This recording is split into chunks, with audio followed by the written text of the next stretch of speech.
and welcome everybody. Welcome back to another episode of the Every Day is a New Day show. My name is Kim O'Neill, and I am excited to be bringing back a guest that we spoke with just a few weeks ago, but today we're going to get to hear more of her story. And so I am going to jump right to the punch by telling you what we're talking about. We're talking about my guest today who went from being an alcoholic nun to an inspiring grief coach. And she's going to share more details about that. In fact, I'm going to go ahead and just say right here for everybody, we're not talking about an alcoholic nun, walking around drunk or anything like that. But there's a really inspiring story here, and how she helps people today, I think, is really beautiful. So stay tuned for that. Before we move further, let's take a moment to shake off yesterday. Shake it off, shake it off. Take a deep breath in, exhaling and releasing the past, whatever's been weighing you down, whatever's been clouding your mind, making it hard for you to focus and be fully present in the moment.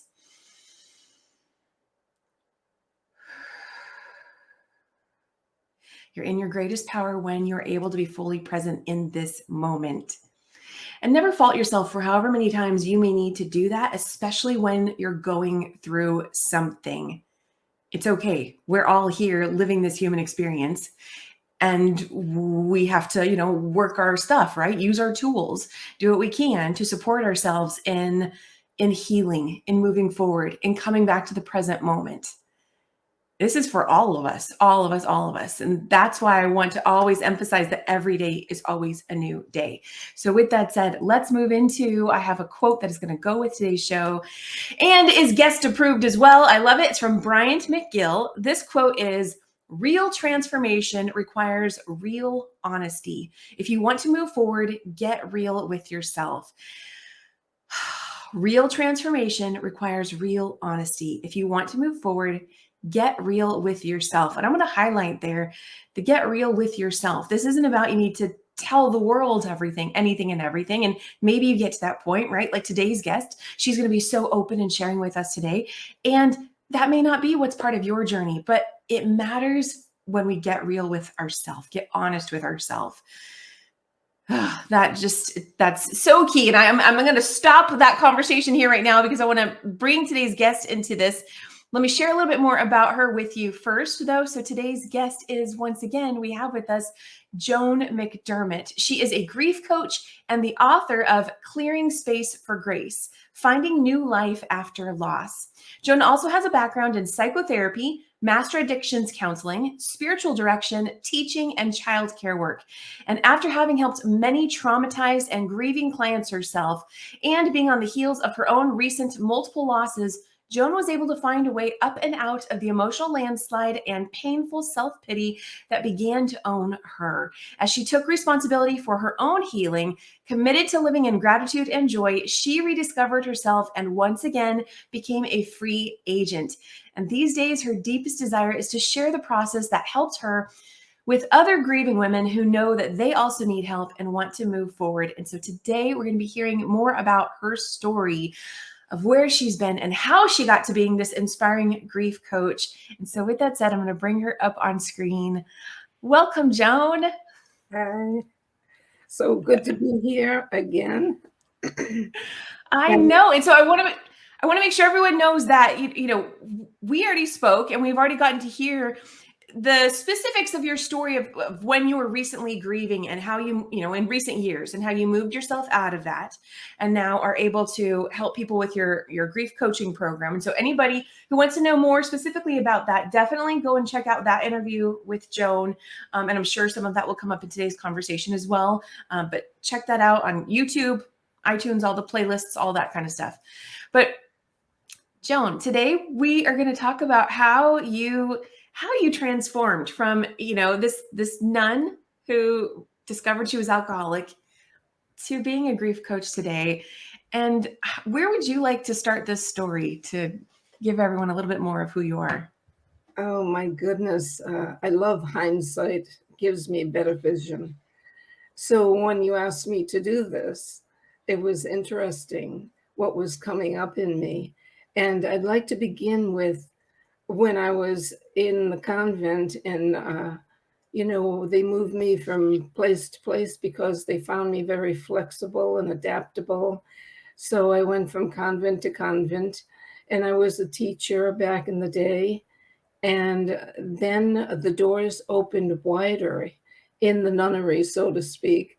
A lot of the rules were changed and moved around, and we were given permission to ask to be moved to a place where we could give better service because we would be using our gifts. And if we could find a place, we could go there. So I asked to leave the teaching profession to go to do childcare work in a place that used to be an orphanage, but ended up being for children of broken homes and things like that, where they still had their home, but they lived with us during the week, and they might have days with their family too. And So, Joan, can you give everyone some context of where you were a nun and the time frame? yeah, this was in Rhode Island, and Okay. and so this place that I asked to go to was actually practically around the corner from where my mother and father lived, and it was called St. Aloysius' Home. And so there I was, and trying to change my whole life. It was a new transformation for me. I didn't have those words nor those thoughts in those days. I was a very loving, obedient nun that just wanted to serve God till the hilt. And I was told that I would be great at this child caring home. And I'm saying, I would? But I did, and I got the permission to do it. And my best friends were at the helm. They're the ones who encouraged me. And so I had the only girls in the home. And it took me a while to get adjusted in so many ways, but I actually turned out to love what I was doing. The girls were hellions. They would be swearing at me, and they had a very strict nun before I came, and in I come with all my love. And they're saying, "You're not a nun. You don't even dress like a nun," because we had permission to wear secular clothes now. So I didn't even have a habit on. Oh, And wow. but anyway, I grew to love them, and I discovered gifts I had that I never knew I had. And I did so well, second to none. They told me nobody was ever able to get those girls in order. Oh, And that's I wonderful. did it through love. It was all about love. I'm sorry. And so what happened to I got to stop this phone. It's okay. Sorry. Can you hear this phone ringing? I actually couldn't hear it at all. Okay, I forgot to turn the phone off. That's And okay. it's distracting to me. There we go. So anyway, I had these hellions that were turned into I wouldn't say angels, but I mean they were very, very different girls. And so the first year I went through all the different changes and discovered my gifts, and I learned how to drive because I wanted to drive them around a couple at a time to buy some new things. And Oh, I changed everything at the dorm. Well, I could get into a whole story, but my story is, so how did I get to be a nun? And how did I get to be an alcoholic nun? Um, my best friends that had encouraged me, one had been the administrator at this home, and the other one was the program director. Well, I lost both of them. They both left the convent. okay. And in those days, there was so much flux going on. One left because she was asked to leave. She was doing things none shouldn't be doing. Oh, wow. Okay. And the other one moved to go on with her education in nursing to a different place. But Okay. I lost them, and the new regime that came in, for some reason, they didn't like me. And I was not used to that. I was used to people loving me because I loved everybody. That was a very difficult time for me. And the one thing that happened to me that was very striking is when I was learning how to drive, my driving instructor raped me. Oh, Joan. Yeah. And I didn't know who to tell. I didn't know what to make of it. I didn't know what to do. And I just kept trying to get on with my life. But it was between having my best friends gone and nobody to talk to there. Um, I I did the best I could, but I finally went and asked the head honcho, the new administrator. I said, I think I need to get back to the garden. That meant for me to get back to a place of prayer to find out what's going on with me. And so I got permission to go to the house of prayer that we had, that it was a place open to other people, and I would be like one of the servants in that home. But they also needed funds to keep it running, because when the people came to the retreat house, it was really a retreat house. Uh, they did not have to pay if they did not have money. So it was done by donation only, or if they had a donation. Okay. But we welcomed everybody, and I was part of the crew that was helping them. But meanwhile, they thought maybe if I could teach in the school, the country day school that we also ran, that was in walking distance, I did that. So I said yes to that. Meanwhile, I kept going to the priest that we had as chaplain. I would go to him every single week and talk to him about this thing that had started to happen to me. I didn't want to serve the people anymore. And it wasn't that I didn't mean serve just the people in the retreat house. It had started before that. If people were asking me for something, I just wanted to hang up the phone. I never did it, but I didn't know what was going on. Okay. And I discovered when I went to this house of prayer, because I went to school first and then came home to serve the people, I decided I was going to take a little glass of wine, have a nap, and then serve the people. And I was bragging to the nuns how wonderful that was. I would have a little nip and a nap, I called it, have a nip and a nap. Well, all I had was a little nip and a nap to begin with, but alcoholism is progressive. Right. And so by the end of that year, wine was fine, but liquor was quicker. And so, but I had no idea that, I was a budding alcoholic, and it was in my family system.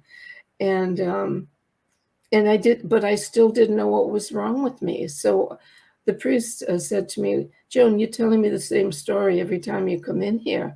I'm, I'm going to ask you to do something. And I said, oh my God, I hope he's not telling me to leave the convent. I never wanted to leave. I wanted to find out what's wrong Oh. with me. What's Oh. wrong with me? So he said, I'm not telling you to leave, and I'm not telling you to stay. I said, oh, he's thinking of it though. He said, this is what I want you to do. I want you to sit and be quiet and read your scripture, and just let the Holy Spirit bring in anything. Don't block anything out. Let's see what's going on there. Just get really quiet and do that. And I said, oh, I can do that. I was relieved because I could do that, easily. I still had that prayerful peace. So I did. So I had the best room in the house. How God took care of me is so amazing. I had a view out my window of gorgeous scenery, and it was a beautiful setting. And I'm sitting, I had a rocking chair in that room. It was two beds in there, but I was the only one in it. And I had that big walk-in closet where I used to hide the booze and didn't know why I was hiding it, but it would go in the closet. Okay. And so I sat there this day, and I'm rocking away with my glass of wine in one hand and the Bible in my lap, and I'm looking at God, and I'm saying, okay, talk to me now. so, so I'm sitting there, sitting and rocking and drinking. And I said, you're not going to tell me anything? Okay, this is what I'm going to do. Now I'm telling God, I'm going to leave because I don't know what's wrong with me. And you're going to take care of me, right? So I flipped the Bible open and it opens up to an Old Testament. I said, Old Testament. I'm looking at God, my arguing with God now. These are all symptoms of alcoholism, by the way. Restless, irritable, discontent, and controlling, and always yakking about something. And I didn't understand that in me. So I'm doing it with God now. So I said, an Old Testament, you couldn't give me the gospel or something? But I read it. It was from Zephaniah 3. And I'm Okay. here to tell you this is my transforming moment at the very beginning. What was in that reading was that God was going to remove my shame. He was talking to the people of Israel, but he was talking to me. He's Right. going to remove my shame. He's going to renew me in his love. And I'm saying, oh God, that's great. Thanks. And the next thing I saw is, and I'm going to set you as a light for others. Oh, I said, God, good deal. And I closed the Bible. And I said there just happened to be a woman there who had been on the provincial board that I was friendly with, and she knew all the ways, the ins and outs of whatever I had to do to leave, because I had made vows and I had to be released from the vows. So it's very similar in secular terms to a divorce. So Okay. there was legal stuff I had to do in Wow. a sense, spiritually legal sense. So I went through all of that, set myself up for a place to live. And because and back in those days, I was a very vibrant person when I look back in hindsight. And even in my toughest times, I was resilient and resourceful. And so I had everything set up, and I had a friend come pick me up and take me to this place that I thought I was supposed to live. And Okay. meanwhile, back at the ranch, um, he took me to the place to live was going to be with his sister, her sister's friend, I should say. Well, his sister's friend, she had broken screens, cats jumping in and out of the windows, and it reeked with pot. Oh, And wow. and so so the guy the guy that was doing all of this, I had met him at St. Bonaventure when I was getting my master's in theology. He was there for history, something or other. Summers, we went summers. So that's how I got to know him and his family. And he and his sister's boyfriend, there I can hear them behind me. She can't stay here. This is disgusting. She's never going. We're not going to live. So then my sister-in-law's ended up to be my sister-in-law's boyfriend said, she can stay with me. I have a new apartment now, and I have a room on one side, a kitchen in the middle, and another room on the other side. So that's why I ended up going. Well, and Joan, I want to highlight for everybody. So here you are in this phase of already leaving the convent, but you still didn't know that you were an alcoholic at this stage, correct? Not really. It was just a normal thing that people did, I thought. Okay. Well, so take us to where you start to explore a little further and eventually discover that you were an alcoholic. Oh, well. So this friend I keep talking about turned out to be my husband in the end. And we did a lot of socializing. I mean, we danced, we sang, we did everything, and we drank. And, 10 years into the marriage, I ended up marrying him a year after I left the convent. And I said, oh, something's going on here. I used to be able to drink and stop for a while and then drink and stop for a while, but those Okay. times got shorter and shorter. And the time between, in 1983, back then, the time between the stopping and starting disappeared. And it was from the Christmas time to New Year's. And I was just drinking every day, stumbling around drunk, and said, I got to do something about this. And that's when I got into my recovery process. And that little saying you had about the truth will set, that is Yeah. my whole theme. When I learned, I'm sitting with a bunch of drunks saying they're all nuts, not drink for the rest of their life. They got to be kidding. They got to be kidding. This is, and then I just kept going there and going there and going there until the truth finally set me free. I am an alcoholic.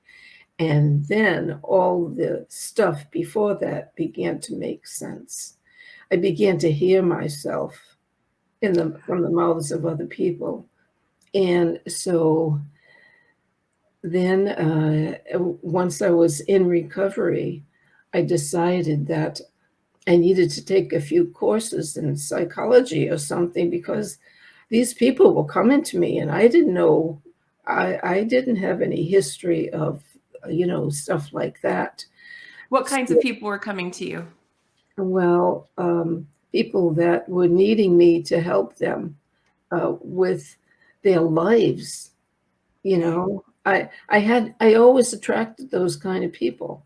So I go to this prestigious Catholic college because I'm still that devout person. And this roly-poly nun greets me as she's the administrator, and she's got the curly hair and a dress on, and she said, well, tell me what you're about. So I told her, I said, these people are coming to me and I think I need to take a few courses in psychology. And she said, oh, tell me your story. She was so smart. I told her my whole story. And she said, Joan, you don't need a few courses in psychology. You need to get your counseling master's at least, and get some validity in this world. So I did. And as she's saying this, she said, now you don't have to do this, but I'm suggesting this, and I'm giving you the name of the head of the department. He's a friend of mine. Tell him I sent you if you do this. And so I got home and I looked at God and said, where are you taking me now? I mean, so he took me to school. That's where he took me. And I did get my master's in counseling. And then who was walking through I just set up my sign on this new little office that I got. And it said Center for Counseling, Recovery, and Healing. Okay. And so I did that. And the people coming in were traumatized, highly traumatized people. And I was working with multiple personalities, they called them in those days. That's a long time ago, dissociative identity disordered people. Mm-hmm.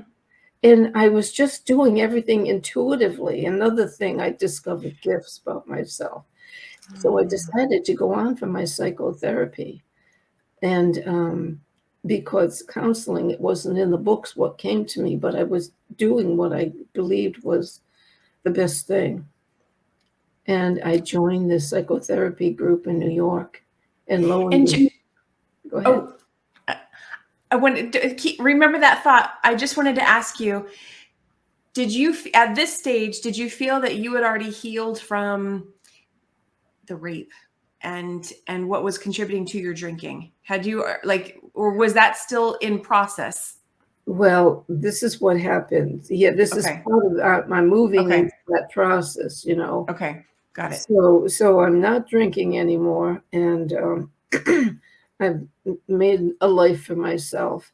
And I go away to this psychotherapy group in New York, and the wife was a nurse, and she was the associate.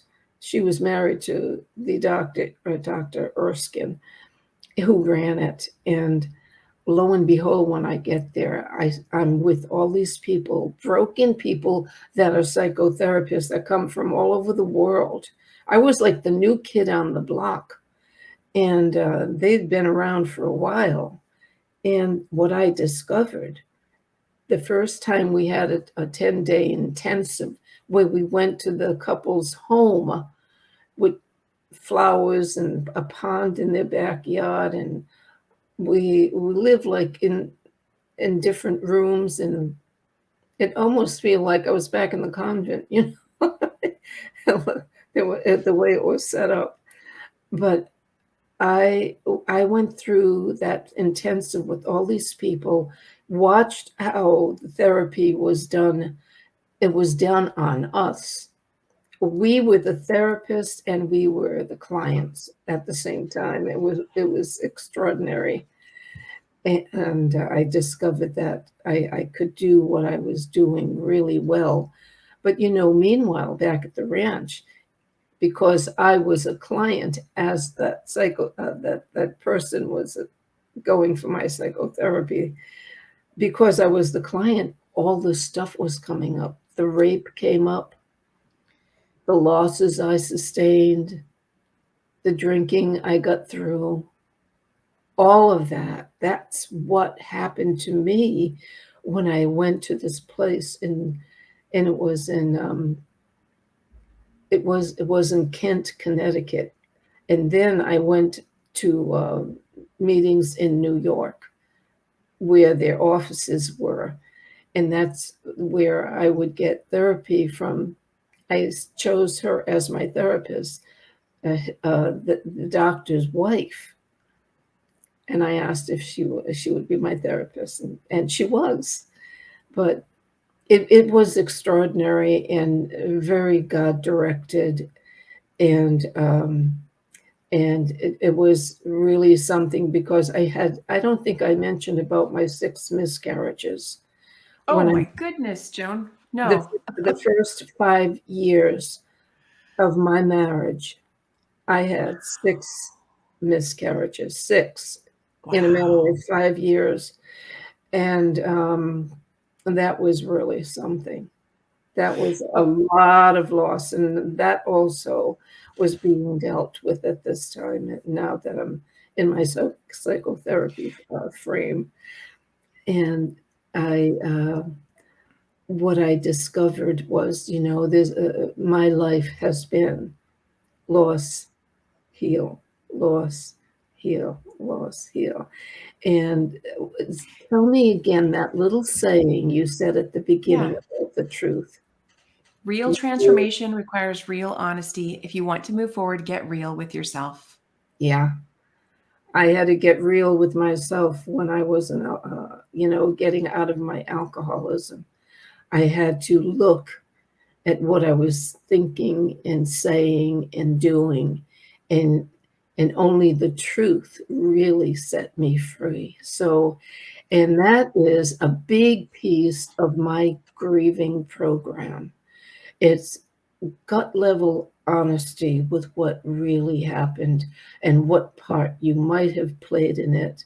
And also, the biggest thing is when you get real with yourself, you get real about the good things too.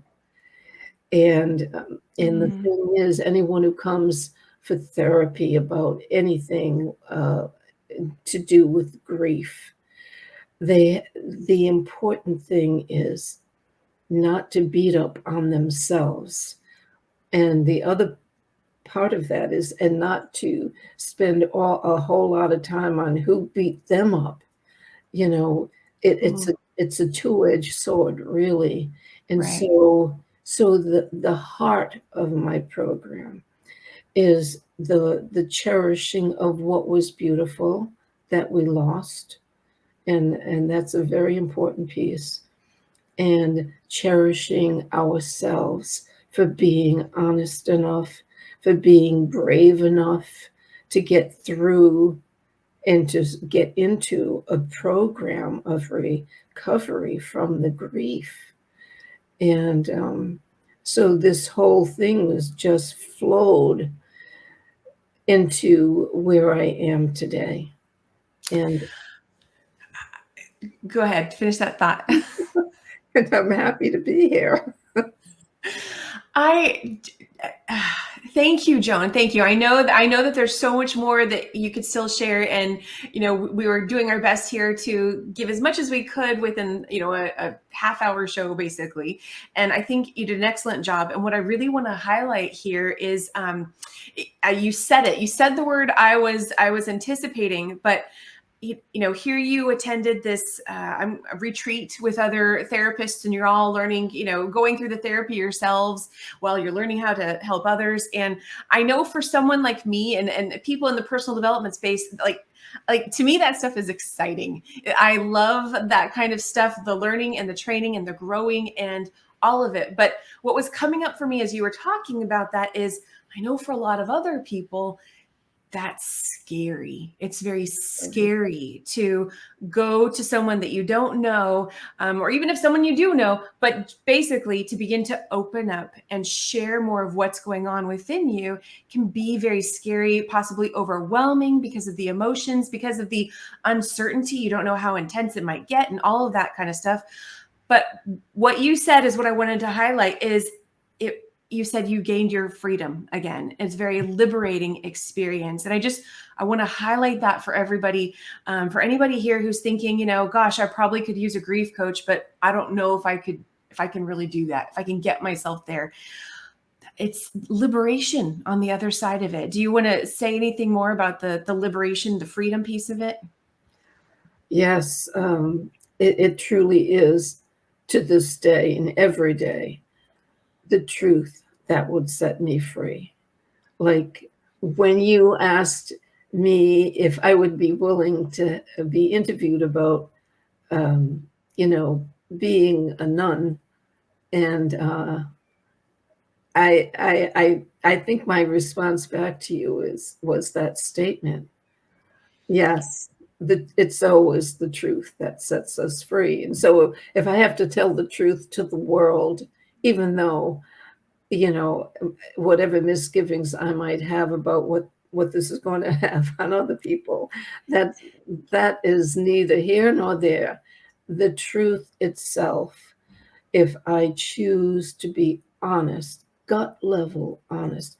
It's very hard to be gut level honest when you're in a place of having been the world tipped upside down, and you've lost your grounding, and you don't know who you are, what happened, how did this happen to me, and then it was all their fault. And then you go the other way and you say, well, I had something to do with this too. You have to look at both sides of that story and come to a real honoring of who you truly are. Your true self is good and beautiful, and you are resilient enough to even, or courageous enough to take Yes. the step, and resilient enough to persevere in it. And that's the story of life itself, isn't it? Absolutely. Yes. How can we keep going if we don't ever allow ourselves to evolve? I'm thinking of, nature, trees, the seasons, right? Everything has its season in bloom, and then it releases and it replenishes. And we're that same way. And the way that speaks to us is whether we keep holding on to everything that we go through, or we learn to release and allow ourselves to be replenished anew. We find that freedom again and lightness that we deserve, so that we can enjoy our life. And I think that that's, as I'm someone who's always been I love counseling and therapy and coaching and talking about stuff. To me, I love this stuff, but the realization of how things really accumulate as we get older. And so the things that we don't allow ourselves to look at and process and release and transform, we're just going to keep getting older. So it means, it's just going to keep piling up if we don't ever, allow ourselves to cultivate that practice of being able to release and let things go. And, easier said than done, and so worth it. So we are nearing the end of today's show. I do want to make sure everyone knows where they can go to connect with you again. So for all of our video viewers today, YouTube, Facebook, LinkedIn, wherever you're watching us today, you can see the link on the screen. It's a bit of a long one, but go ahead and grab a snapshot of that. This is where you can access Joan's grief coaching program. And so in a nutshell, it is rjmcdermott54.masterminds/42842. So all of our podcast audio only listeners, take note of that. I'll go ahead and put it in the description wherever you're watching today's conversation as well. And Joan, you also have, we shared this with everyone in the last interview, but I want to make sure everyone knows you also have a free book that people can download when they go to your site as well, right? Clearing Space for Grace, Finding New Life After Loss. Correct? Yes. Did you say free? It's free. Yes, I believe it's free. No. Oh, it's not free. Oh, I'm so sorry. It's not free. Okay. They go to Amazon for this, correct? You have to get it from Amazon, and it's $9.90 something. I don't even know the price. It's less than $10. Okay. My apologies. Yeah, no, her book is not free. Clearing Space for Grace, Finding New Life After Loss. You can find that on Amazon. And of course, definitely worth your money to access that. But Joan, do you have any final words you'd like to leave everyone with? And I want to remind everyone, if you'd like to learn more about Joan's grief coaching and specifically what she has to say about grief, definitely check out the previous conversation that we did here on the Every Day is a New Day show. But Joan, what final words would you like to leave everyone with today? I would love to leave the words of learn to love yourself and take care of yourself. Don't get lost in the emotionality of who did what to who. Find your compassion for yourself, and it will be easy to be compassionate with others, and it will set you free, because that's the truth. We're all just scrambling around here on this beautiful, beautiful planet Earth, and we find great joy in gratitude. Count up all your blessings every day. Something to be grateful for every single day. I'm so grateful that we're here today, right now. I can't believe I spilled all that out in a half an hour. You did great. You did excellent. I know there's still so much more you shared, but I think we shared the core components to be able to highlight your story, which then is a light for other people as well, as you received that message from God. So, Joan, thank you so much for being here today. Thank you, Kim. Okay, so Joan, I'm going to go ahead and put you back down into lobby just for a moment, and I'll see you there again very soon while I close out the show. Okay, bye. Okay. Okay, so once again, what are you taking away from today's conversation? What came up for you? Was it the whole concept about, what? It might be helpful for me to reach out to a professional, get some counseling, speak to a grief coach, whoever it might be. Or maybe it was something else. Maybe it was something about how, life doesn't happen in a straight line. And I want to say even healing doesn't happen in a straight line. It tends to happen in little bits and pieces, and it can go a lot quicker when we take time to be intentional about it and work with someone. And I want to go back to Joan's final thoughts about taking time to love yourself and have compassion for who you are, especially as you're in that process of learning to be real with yourself. I hope you're taking time. We pulled a card, Joan and I, we pulled a card right before the beginning of the show, and I will share it with you. The card is Breathe and Breathe Again. It's from my deck, the Every Day's a New Day deck. But maybe you need this reminder to take time to breathe for yourself. It begins with those simple, subtle acts of breathing, exhaling what doesn't serve you, and then inhale what does. Inhale more, God, show me more, please guide me. Show me more of what I need to see, of what I need to know, what I need to hear, whatever it might be. Inhale that. Remember that every day is always a new day. Wherever you are today does not have to be where you are tomorrow.